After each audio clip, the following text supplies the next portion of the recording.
आगे देखिए, दाऊद कहते हैं यहोवा के सामने चुपचाप रहे और धीरज से उसकी प्रतीक्षा कर। उस मनुष्य के कारण मत कुढ़ जिसके काम सफल होते हैं और वह बुरी युक्तियों को निकालता है। क्रोध से परे रहे, क्योंकि क्या होता है ना ऐसा कि उनको देख करके हमें बड़ा क्रोध आने लगता है, बड़ा क्रोध आने लगता है और जलजलाहट छोड़ दे, यानी कुड़कुड़ाना छोड़ दे, खिसियाट आने लगती है कि हे परमेश्वर वो कुकर्मी अधर्मी होकर के वो फल रहा है, उसकी युक्तियां सफल हो रही हैं। तो यहां दाऊद कह रहे हैं अपने भजन में कि उससे तू क्रोध मत कर, ना ही कुड़, क्योंकि अगर हम अंदर से कुड़ेंगे तो उससे आगे लिखा है, दाऊद कहते हैं कि उससे तो बुराई ही निकलेगी।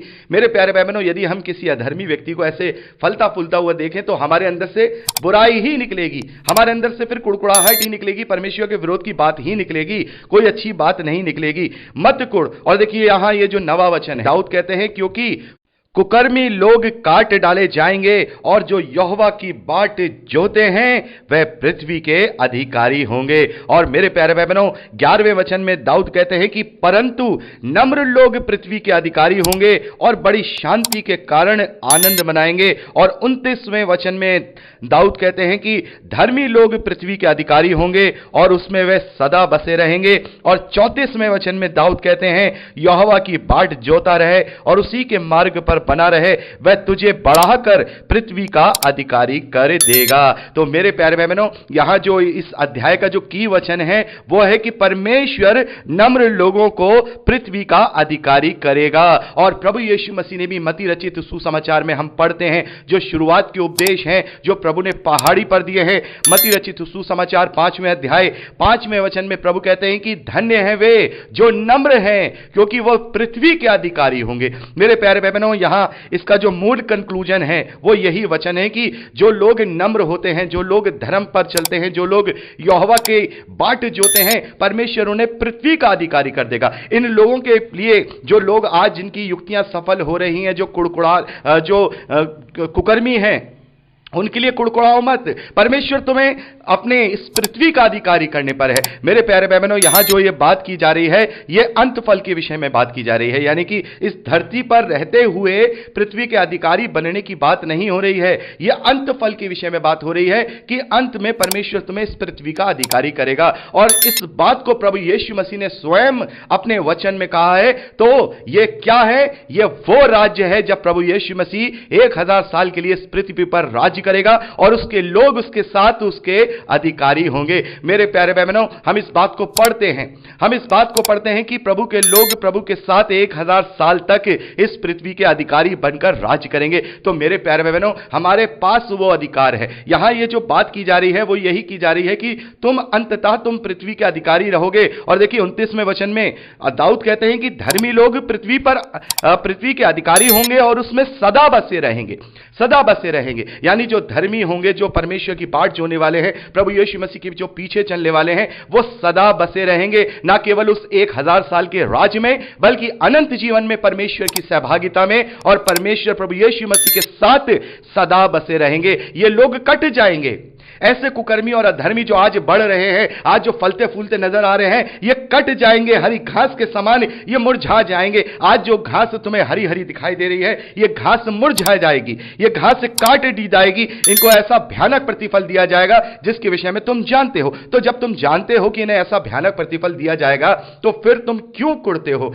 परमेश्वर अपने न्याय करने में थोड़ा विलंब तो करता है, लेकिन वो न्याय पूरी खराई के साथ करता है। तो आगे यहां पर हम देखते हैं 10वें वचन में दाऊद कहते हैं कि थोड़े दिन बीतने पर दुष्ट रहेगा ही नहीं और तू उसके स्थान को भली भांति देखने पर भी उसको ना पाएगा, परंतु नम्र लोग पृथ्वी के अधिकारी होंगे और बड़ी शांति के कारण आनंद मनाएंगे। तो ये वो भविष्यवाणी है मेरे प्यारे भाई बहनों, जब इस पृथ्वी पर कोई भी परमेश्वर का विरोधी नहीं बचेगा। शैतान को भी 1000 साल के लिए बंदी बना दिया जाएगा और वहां पर हम देखते हैं कि वहां ऐसे लोग दिखाई नहीं देंगे, जब हम ढूंढेंगे भी तो नहीं दिखाई देंगे। प्रभु यीशु मसीह ने कहा जहां गिद्ध इकट्ठा हो, जहां लोथ होगी वहां गिद्ध इकट्ठा होंगे। मेरे प्यारे भाई बहनों, उस महाभोज के विषय में हम प्रकाशित वाक्य में पढ़ चुके हैं। ये लोग दिखाई नहीं देंगे।